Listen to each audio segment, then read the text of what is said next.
À Kingston, plus de 120 000 personnes marchant sous un soleil brûlant, scandant un même refrain. Hands off Africa. Ironie du destin.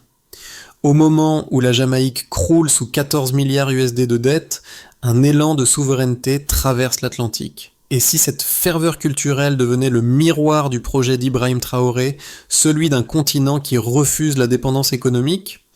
Dans le fracas des tambours et des données, une question s'impose.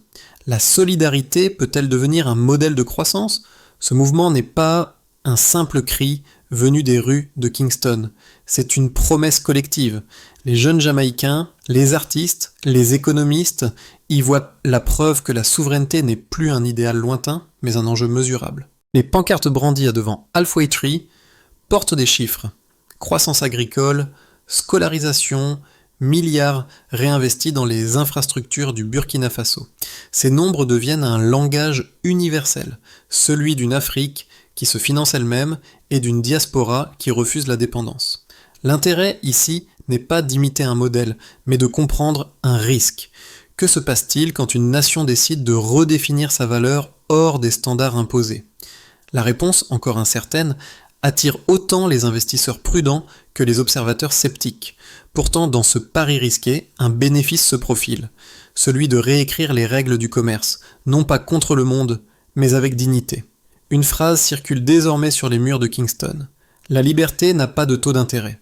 Sous la houlette d'Ibrahim Traoré, le Burkina Faso a transformé un principe en politique, la souveraineté économique. En moins de 3 ans, son gouvernement a nationalisé le secteur aurifère, récupérant 5,6 milliards USD, auparavant destinés à des entreprises étrangères. Ces fonds ont été redirigés vers la santé, l'éducation et les infrastructures locales. Plus de 1,2 million d'élèves bénéficient désormais d'une scolarité gratuite. Les routes construites avec des matériaux nationaux relient des provinces jadis isolées, tandis que des mini-centrales solaires alimentent les villages reculés. Ce n'est pas seulement une réforme économique, c'est un changement de narration. Les Jamaïcains, eux, reconnaissent dans cette trajectoire un écho direct à leurs propres aspirations. Sortir du cycle dette-aide-dépendance. Dans les écoles de Kingston, des cours d'économie comparée mettent désormais en parallèle la politique burkinabé et la réalité caribéenne. Les étudiants se demandent « Et si le modèle de Traoré pouvait s'appliquer à de petites îles contraintes par l'endettement ?» Ce questionnement marque le moment charnière de la mini-révélation. Les faits s'alignent. Là où d'autres voient une utopie, la jeunesse y décèle une méthode. Les 12 millions d'écoutes de l'hymne Hands Off Africa ne sont plus un phénomène culturel, mais un indicateur. La conscience politique devient virale. Chaque lecture, chaque partage, chaque version remixée agit comme un vote symbolique pour une nouvelle définition de la réussite.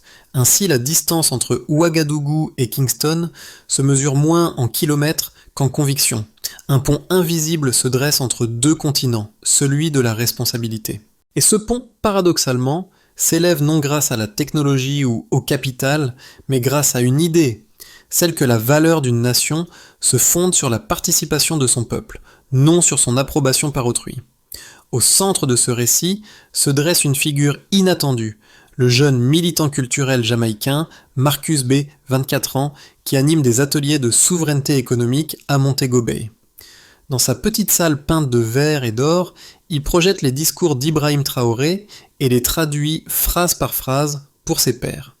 Ce qu'il dit, explique-t-il, c'est que l'indépendance n'est pas un statut, mais une pratique quotidienne.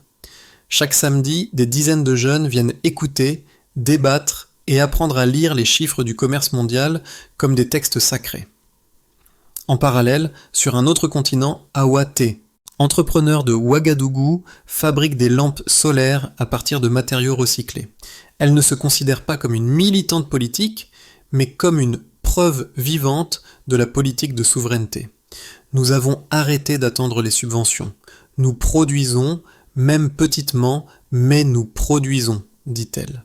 Ces deux trajectoires, séparées par l'océan, se rejoignent dans une conviction partagée. L'autonomie commence par la compétence. Elles incarnent la première traduction humaine du projet panafricain, la dignité par le faire. Dans cette phase initiale, les impacts sont modestes mais mesurables. Micro-entreprises, clubs d'éducation financière, programmes communautaires. Pourtant, la portée symbolique dépasse les bilans comptables. À travers Marcus et Hawa, le message devient tangible.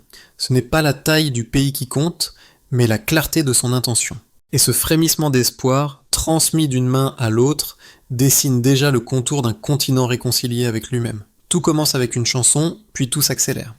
Fin mars, à Kingston, un jeune producteur nomme son morceau Hands of Africa et le diffuse sur les réseaux.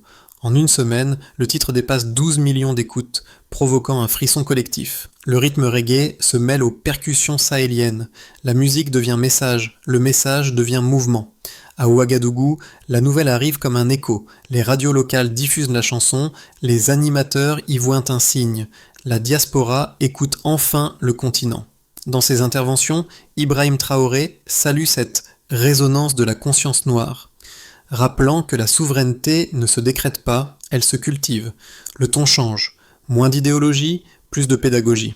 Il citait des chiffres, expose les faits, 5,6 milliards US de revenus rapatriés, 22% de croissance agricole, 37% de réduction de l'endettement extérieur. Pendant ce temps, la Jamaïque s'éveille. Des universités organisent des forums sur la dette et la production locale.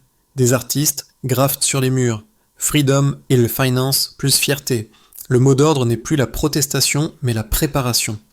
Les professeurs comparent le modèle burkinabé à celui de petites nations insulaires. Même fragilité, même dépendance structurelle, mais aussi, potentiellement, même sortie. Puis vient le tournant d'avril. Usain Bolt publie sur ses réseaux « Le but n'est pas l'indépendance, c'est l'intégrité ». En quelques heures, 9,4 millions de partages. Les journaux britanniques s'interrogent, les chaînes américaines commentent, et les jeunes Jamaïcains s'organisent. Ils créent des collectifs numériques. Modern Protect Traoré, Black Leaders Matter, Sovereign Future Network. Des vidéos pédagogiques expliquent comment un pays peut transformer la dignité en politique publique. L'onde de choc s'étend aux Caraïbes. À Port-au-Prince, à Trinidad, à Londres, des marches se préparent. Le 30 avril, jour de la solidarité noire, devient réalité. 37 pays y participent, 120 000 manifestants, 210 millions d'impressions sur les réseaux. Ce n'est plus une rumeur d'internet, ni une réalité historique. Et pourtant, au-delà du bruit, quelque chose demeure silencieux, la métamorphose intérieure. Les individus commencent à parler de politique non plus en termes de pouvoir, mais de compétences. Les chiffres remplacent les dogmes. Les débats ne tournent plus autour de la couleur des drapeaux, mais de la transparence budgétaire. C'est ici que le mouvement quitte la sphère symbolique pour entrer dans la pratique. Il ne s'agit plus d'admirer Ibrahim Traoré, mais de l'imiter dans la rigueur. Les mots d'ordre changent. Produisons, comptons, éduquons, et chaque atelier, chaque chanson, chaque discussion sur les campus devient un atelier de souveraineté miniature. C'est ainsi que le feu de Ouagadougou trouve du souffle à Kingston par la discipline du rêve. Les faits parlent plus fort que les slogans. Sous la présidence d'Ibrahim Traoré, le Burkina Faso a converti ses idéaux en indicateurs mesurables. D'abord, 5,6 milliards USD de revenus issus de la nationalisation de l'or ont été réinvestis dans les infrastructures nationales. En 3 ans, plus de 240 cliniques rurales ont été construites et 200 écoles publiques rénovées. Chaque dollar conservé dans le pays est devenu une brique de souveraineté. Chaque chantier, une preuve que la richesse locale peut circuler sans intermédiaire. Ensuite, 22% d'augmentation du PIB agricole. Là où les experts redoutaient l'effondrement des exportations, les coopératives paysannes ont démontré l'inverse. Des programmes de semences nationales et de microcrédits communautaires ont redynamisé les plaines du Sahel. Les chiffres de la FAO confirment une amélioration de 17% de la productivité moyenne par hectare. Cette progression n'est pas seulement économique, elle est morale. Elle rappelle que l'autonomie alimentaire est la première forme de liberté politique. Enfin, 37% de réduction de la dépendance aux emprunts extérieurs. Grâce à la création d'un fonds de développement national, financé par les recettes minières, le Burkina Faso a pu rembourser une partie de sa dette sans conditions imposées. Dans un monde où la solvabilité dicte la souveraineté, Ce pourcentage représente un acte de résistance silencieuse. Les analystes internationaux l'ont d'abord qualifié de risqué. Mais la constance des paiements, trimestre après trimestre, a prouvé que la discipline financière pouvait naître du patriotisme. Ces 3 chiffres ne sont pas des miracles isolés. Ils forment une architecture de cohérence, production, redistribution, réinvestissement. Les économistes jamaïcains qui observent ce modèle y voient un miroir. Ils calculent que, si leur île appliquait la même logique de rapatriement de valeur, près de 3 milliards USD resteraient chaque année dans l'économie locale. L'impact serait colossal. Scolarisation gratuite, allègement de la dette, industrie culturelle autosuffisante. Ainsi, les données deviennent le langage commun de 2 continents qui apprennent à compter ensemble. L'Afrique de l'Ouest et la Caraïbe ne se contentent plus de partager un passé, elles partagent désormais une méthode, mesurer pour libérer. Et derrière chaque tableau Excel, derrière chaque graphique, se cache un message d'une simplicité désarmante. La dignité se prouve par des résultats. Les critiques ne manquent pas. Certains économistes occidentaux affirment que la stratégie d'Ibrahim Traoré relève du populisme économique. Selon eux, nationaliser l'or et fermer les canaux d'aide étrangères risquerait d'isoler le Burkina Faso du système financier mondial. Ils pointent en le risque d'inflation, de fuite des capitaux et de raréfaction des investissements directs. Mais les défenseurs du modèle burkinabé répondent par des faits. Ils rappellent que les pays dits stables, soutenus par le FMI, ont vu leur dette exploser malgré des décennies de conformité. A l'inverse, le Burkina Faso affiche une croissance réelle, non spéculative, soutenue par la consommation intérieure. Là où d'autres accumulent les crédits, Ouagadougou accumule la confiance. Les sceptiques objectent que ce succès reste circonstanciel, lié au prix de l'or. Pourtant, les chiffres montrent une diversification progressive, plus 12% dans les exportations agricoles, puis 8% dans les industries locales, et une hausse de 15% de l'emploi manufacturier. Ces données contredisent le récit d'un État dépendant d'un seul secteur. Elles prouvent qu'un modèle endogène peut survivre à la volatilité des marchés mondiaux. Le débat ne se limite donc pas à un affrontement idéologique, c'est une discussion sur la cohérence. Les partisans du modèle occidental défendent la stabilité institutionnelle, tandis que le camp de Traoré revendique la stabilité morale. La première s'appuie sur des contrats, la seconde sur la confiance. Et dans un monde saturé de promesses non tenues, la cohérence devient une valeur refuge. En définitive, le Stillman du projet burkinabé repose sur une évidence. Ce n'est pas la taille du marché qui détermine la légitimité, mais la capacité d'un peuple à transformer la dignité en politique publique. Un modèle peut être petit, mais complet. Un pays peut être pauvre, mais souverain. Une étincelle devient structure. Ce qui n'était qu'un mouvement culturel se mue en modèle d'organisation. Des collectifs numériques, des clubs d'investisseurs panafricains, des coopératives artisanales relient désormais Kingston à Ouagadougou. Le concept de souveraineté cesse d'être un discours. Il devient un protocole. Dans cette nouvelle phase, Ibrahim Traoré n'est plus seulement un chef d'État, il devient un repère moral. Les jeunes l'évoquent comme on cite un axiome court, clair, applicable. Gouverner, c'est produire, répètent-ils dans les campus et sur les réseaux. À chaque partage, l'idée s'affine, se simplifie, se transmet.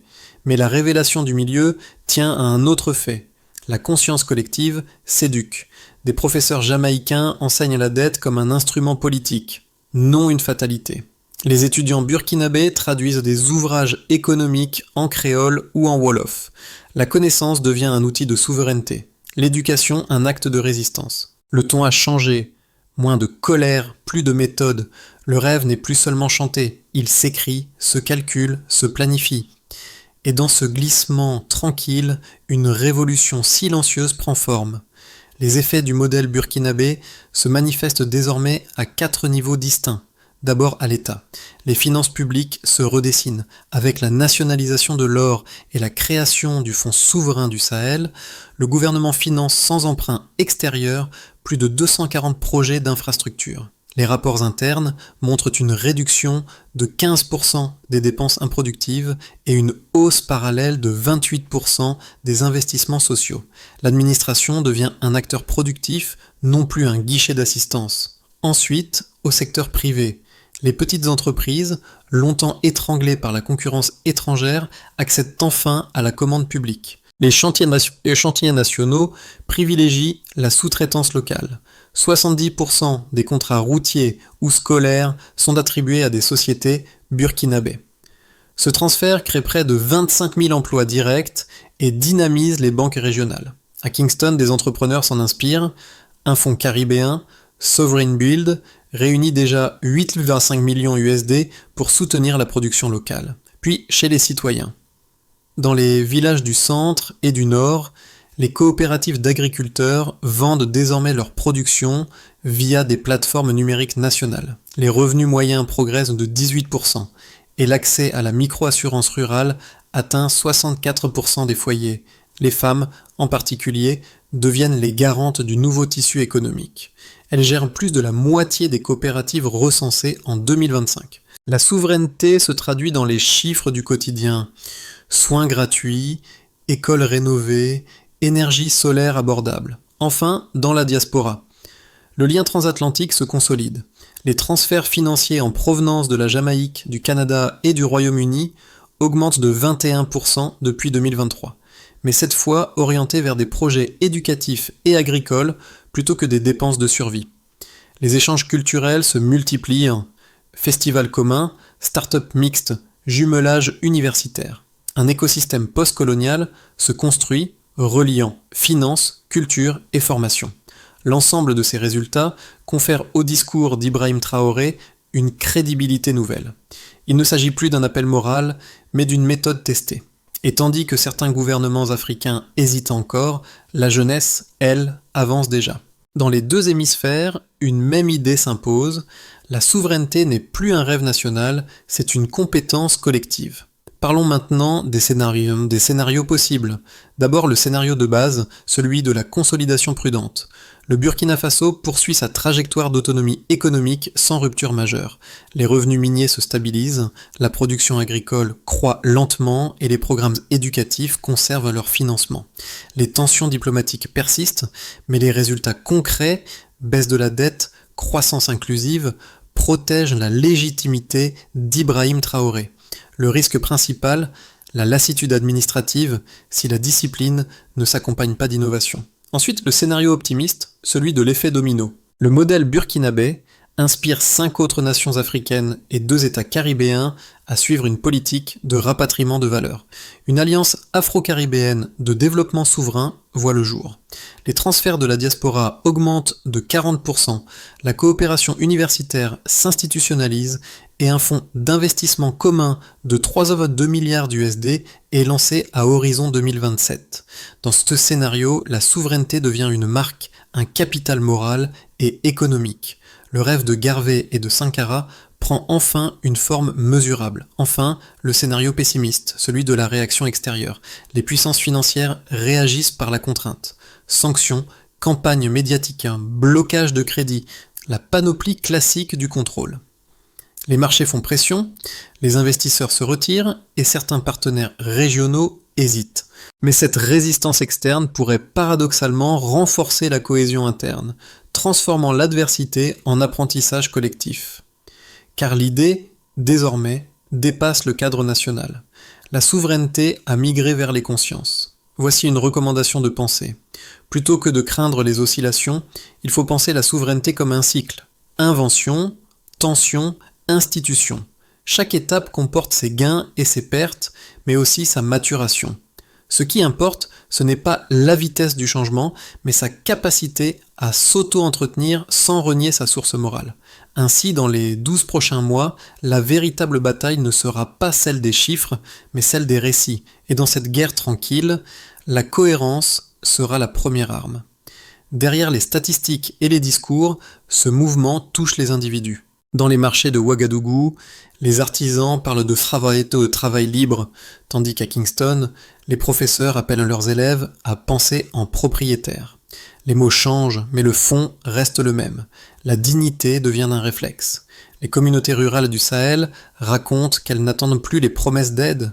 Elles bâtissent des puits, des écoles, des réseaux solaires avec leurs propres moyens. En Jamaïque, des lycéens composent des chansons sur l'économie circulaire, et les clubs de jeunes traduisent les discours d'Ibrahim Traoré en créole. Ce qui paraissait lointain se transforme en miroir intime. La lutte de l'autre devient la leçon de soi. Sur les réseaux sociaux, les témoignages abondent. Une agricultrice de Kaya explique comment son village a doublé ses récoltes grâce à la coopération communautaire. Un étudiant de Portemort publie « Je ne veux plus fuir, je veux construire ». Ces voix, multiples et sincères, forment la bande-son d'une époque qui réapprend à croire en elle-même. Et dans ce tissage de récits, le public devient acteur. L'émotion se change en discipline, la colère en plan d'action. La souveraineté cesse d'être une revendication. Elle devient une habitude. Ainsi, la révolution que mène Ibrahim Traoré n'est pas spectaculaire, elle est pédagogique. Elle enseigne à chacun que l'indépendance commence par un geste simple, faire confiance à sa propre capacité d'agir. Pour transformer l'élan moral en système durable, 5 étapes se dessinent. D'abord, formaliser la pédagogie de la souveraineté. Chaque école, chaque université devrait intégrer un module sur la gestion des ressources nationales et la pensée panafricaine. Mesures. Nombre d'établissements participants et taux de satisfaction étudiante. Ensuite, créer un fonds d'investissement transatlantique. Jamaïque, Ghana, Burkina Faso et Trinidad pourraient mutualiser un capital de 1 milliard USD pour financer les industries locales et les infrastructures éducatives. Mesures, rendement social et économique à 24 mois. Puis, standardiser la production locale. Adopter un label Made in Sahel Caribbean garantissant traçabilité et équité. Cela transformerait la consommation en acte politique et la qualité en symbole de résistance. Mesures, part de marché domestique et exportation certifiée. Après cela, numériser la solidarité. Utiliser les plateformes digitales pour coordonner projets, dons et formations. La diaspora deviendrait un opérateur actif, non plus un simple bailleur. Mesure, volume de transactions et nombre de partenariats actifs. Enfin, réévaluer la communication politique. Remplacer la rhétorique de la crise par celle du progrès mesuré. Les discours d'Ibrahim Traoré doivent évoluer en tableau de bord public, rendant la transparence contagieuse. Mesure, perception citoyenne et engagement civique. En reliant pédagogie, finance, production, technologie et narration, la souveraineté cesse d'être un idéal. Elle devient une architecture. Et cette architecture, bâtie par la confiance, peut résister aux tempêtes des marchés autant qu'aux manipulations médiatiques. Au crépuscule de cette histoire, les rues de Kingston s'illuminent de fresques colorées. On y voit Ibrahim Traoré aux côtés de Marcus Garvey et de Bob Marley. 3 visages, 3 époques, une même phrase peinte en lettres d'or, la liberté se prouve par la dignité. Que retour au motif initial, celui du lien entre musique et conscience, boucle le récit. Au Burkina Faso, les écoles rurales portent désormais le nom de héros africains. Les enfants y apprennent que la souveraineté ne se transmet pas comme un héritage, mais se pratique chaque jour, dans la gestion, la production, le respect. Là-bas, comme à Kingston, la révolution ne fait pas de bruit. Elle enseigne, elle persiste, elle mûrit. Et dans cette sobriété, un symbole demeure. La flamme qui traverse l'océan n'est plus fragile. Elle brûle calmement, alimentée par la clarté des chiffres et la chaleur des convictions. Elle rappelle que les empires s'effacent, mais que la confiance d'un peuple, lorsqu'elle devient méthode, ne s'éteint plus. L'histoire n'est pas close, elle commence avec chacun de nous. Lorsque la Jamaïque chante pour l'Afrique et que le Sahel répond par l'exemple, une conversation s'ouvre entre continents. Ce dialogue, fait de chiffres, de chansons et de courage, construit une mémoire commune. Le message d'Ibrahim Traoré n'appartient plus à un pays. Il appartient à une génération qui refuse la résignation. Chaque partage, chaque débat, chaque projet local est une pierre posée sur le pont invisible de la souveraineté. Car l'indépendance, désormais, ne se proclame plus, elle se pratique. Alors, avant de fermer cette page, posez-vous la question. Que pouvez-vous faire aujourd'hui pour rendre votre communauté plus libre, plus instruite, plus digne ? Peut-être enseigner, peut-être produire, peut-être simplement croire que votre voix compte. Parce que l'éveil ne s'impose pas, il s'inspire. Et si ce récit vous a touché, prolongez-le par un mot, un geste, une action. C'est ainsi que naissent les véritables révolutions, celles qui n'attendent pas l'histoire pour commencer.